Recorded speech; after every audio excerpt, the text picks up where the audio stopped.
Efendim, öncelikle herkese saygı ve sevgilerimi iletmek istiyorum. Rahmetli babam Hacı Azer için yazdığım bir parçayı sizlerle paylaşmak istiyorum. Ayrıca şunu da sizinle paylaşmak istiyorum. Saygıdeğer abim Cengiz Azer çıkacağı albümde bu parçayı sizler için en büyük olarak okuyacak. Zaten abimin sesinden de bu parçayı dinlemek hoş bir başka olur.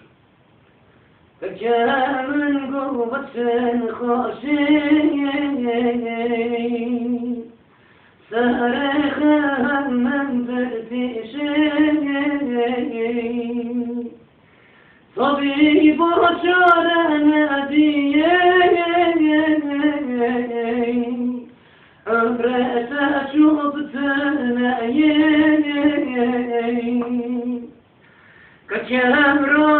كجام رابع رام رابع من ببينا كتيف ضخم النظر سوي ما مباشرين أبشر وحسني تأمين كجام قوسلان تشين أسبر جن الخرشتين وشدر بشربوي كجام رابع رام رابع من ببيناي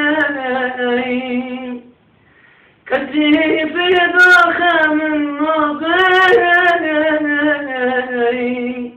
سوي ما مباشرين